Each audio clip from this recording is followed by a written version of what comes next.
ఒక సంస్థలో ఒక ఉద్యోగి చేసిన చిన్న తప్పు వల్ల ఆ సంస్థ 3 లక్షల కోట్లు కోల్పోయేలా చేసింది. ఆల్మోస్ట్ ఆ సంస్థ దివాలా అంచుల్లోకి పోయేలా చేసింది.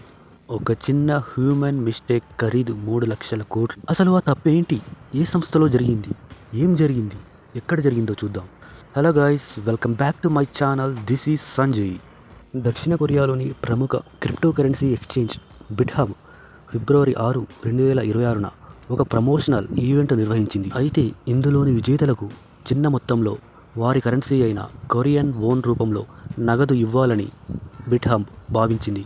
అయితే రివార్డును పంపిణీ చేసే సమయంలో ఆ సంస్థ ఉద్యోగి కొరియన్ కరెన్సీ అయిన KRWకి బదులుగా BTC అని టైప్ చేయడం వల్ల సుమారు 6,20,000 బిట్కాయిన్లు ఆ సంస్థకు చెందిన 695 మంది అకౌంట్లలోకి వెళ్ళాయి. దీని విలువ ఎంత అంటే సుమారు $40 బిలియన్ పైమాటే.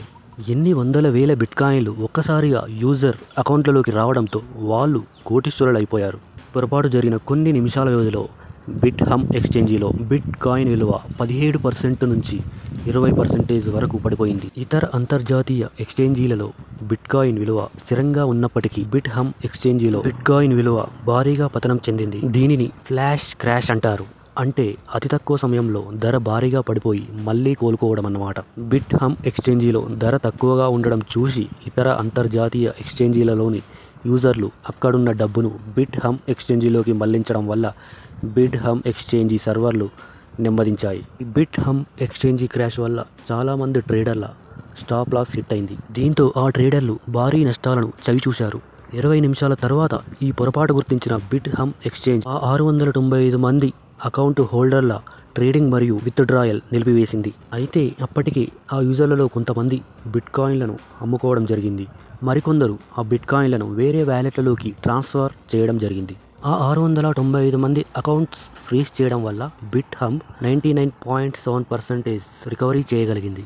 ఇక మిగిలిన 0.3% విలువ అక్షరాల 85 కోట్లు అంటే $9 మిలియన్.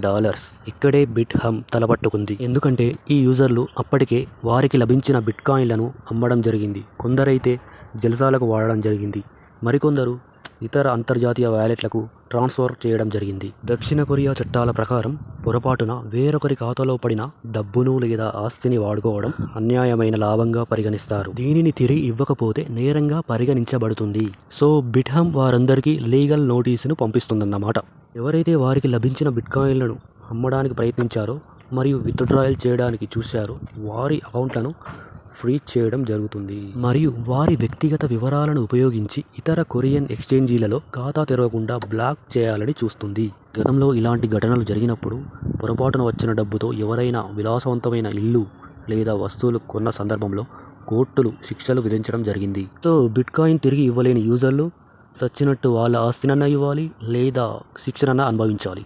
ఈ సంస్థ పొరపాటుపై దక్షిణ కొరియా ప్రభుత్వం ఆగ్రహించింది. ఈ పొరపాటుపై వివరణ ఇవ్వాలని కోరింది. వారి సాఫ్ట్వేర్ అప్లికేషన్పై అభ్యంతరాలు వ్యక్తం చేసింది. దీంతో బిట్హబ్ ఎక్స్చేంజ్ తమ సాఫ్ట్వేర్ అప్లికేషన్ని అప్డేట్ చేసుకుంది.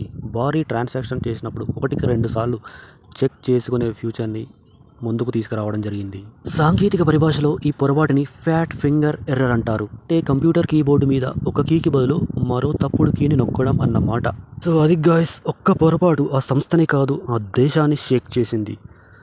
ఎవరైనా సరే ఒక ఫైనాన్షియల్ ప్లాట్ఫామ్లో పనిచేస్తున్నప్పుడు ఒళ్ళు దగ్గర పెట్టుకొని పనిచేయాలని ఈ ఉదంతం తెలియజేస్తుంది. That's it guys. నా కాంటెంట్ నచ్చితే లైక్, షేర్, సబ్స్క్రైబ్.